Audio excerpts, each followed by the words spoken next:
That's better.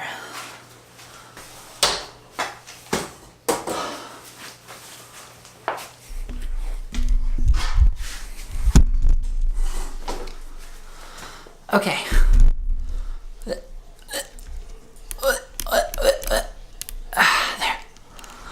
All right, so. Hey, Internet. Here's something new. We moved.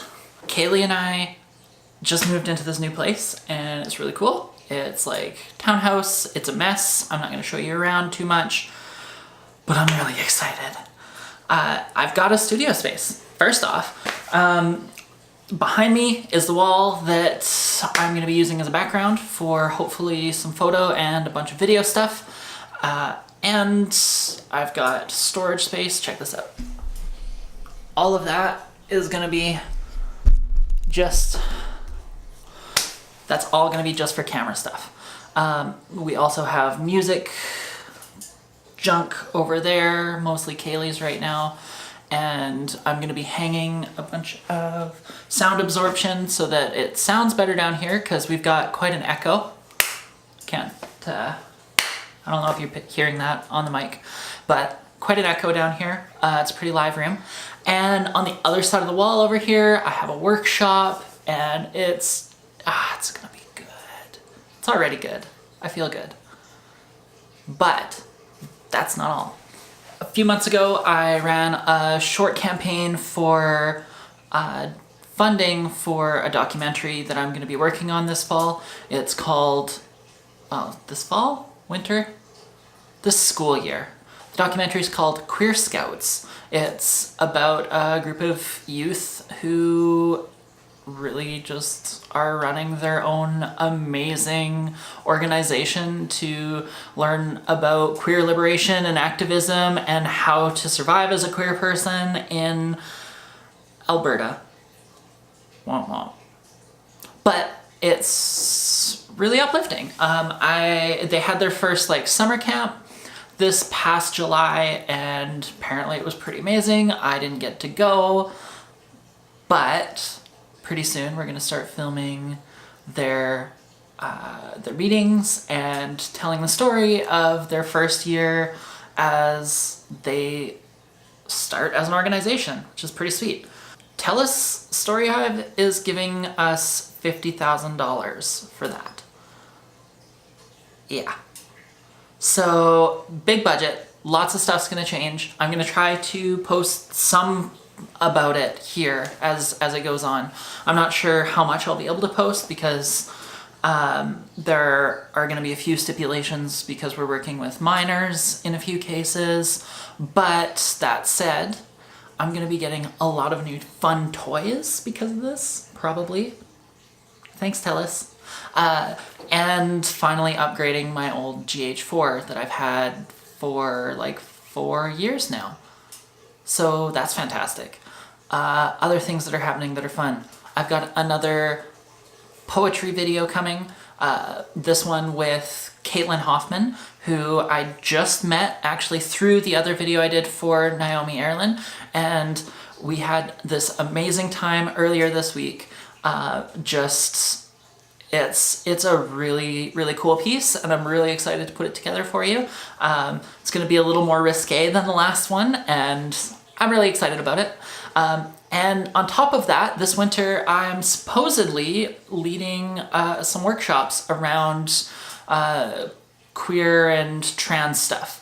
So I figure while I'm putting those workshops together, I might try and do some stuff for YouTube. So if there's anything that you want me to cover around LGBTQ identities or stuff you've always wanted to know about trans people or what it's like to live with colitis, if you have any questions about any of that crap, I want to make videos about that stuff and use this amazing space because it's so good. And it's kind of my little peaceful spot. Unfortunately, because we moved in here, there are no fuzzy animals, just the fish. Kaylee and I have 2 fish. I will introduce you to them another time. I'll give you a walkthrough of the house another time when it's a little more unpacked. Right now, this room is about par for the whole house, and of course this week Kaylee got sick, so we've had to slow down with the unpacking, which is not a lot of fun, but we're getting there. And also I got a sewing machine, but that's less important and more, well, I'm sure it'll make it into videos at some point. So I'm gonna leave it at that. I just thought a cool update would be nice. No, I'm not gonna leave it at that. I actually want to talk about something, and it's part of what led me to want to sit down and chat with the camera tonight.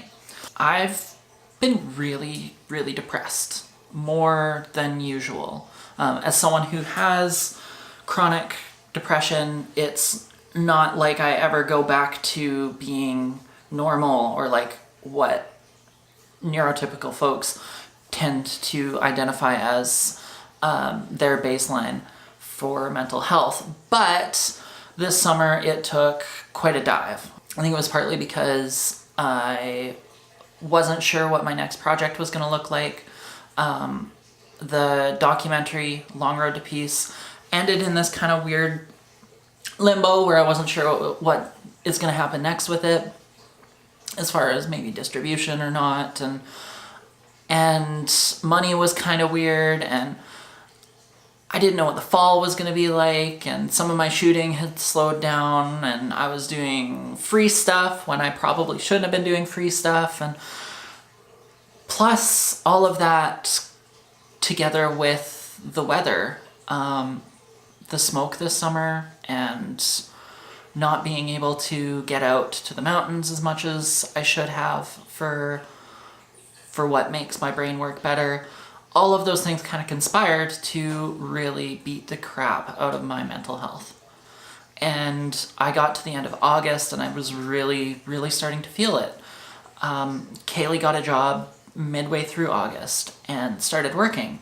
And I thought it was going to be really good for my mental health, but it actually did the opposite. It was like all of a sudden, after carrying a lot of stuff inside and not being able to deal with it and process it outwardly for quite a while, all of a sudden having my partner working and financially contributing to our household was like, oh, okay, now my brain's going to fall apart.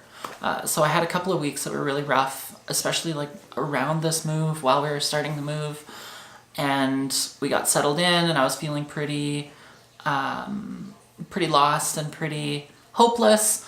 And then all of this good news has hit with regards to the documentary in the last week, and I think I'm feeling a little bit of whiplash. So point being, you're going to see a lot of up and a lot of down, and this is something that's really standard with a lot of people with depression. I for one really like to celebrate when I'm feeling good, when I'm feeling like I have something positive to contribute to society or to just socially to the people around me. And when I'm depressed, it's not like I don't think I'm able to contribute anything, but what it really does to me is it just makes it really hard to reach out in any meaningful way or have social interactions. And even when I do have those social interactions, they're kind of through a facade that makes it harder to be honest about how I'm doing at a particular time. All that said, it makes me kind of curious how the next few months are going to go for me emotionally. I mean, I'm going to work on all this cool stuff that I've got going on, and I feel like, oh, furnace. We'll see if you can hear that. I feel like I kind of have two modes. One is so overwhelmed with work that I can't think, and the other is so overwhelmed with depression that I can't work. And so, like, you gotta find a balance, and I've got to try to find that balance and try to find a way to not be so overwhelmed and busy while not being depressed. It's gonna be interesting. but we're gonna keep trying, and I'm gonna keep working on this cool stuff. Hopefully, not overwhelming myself or overloading myself with things that I need to do in the meantime. So I think that's it for now. Is it?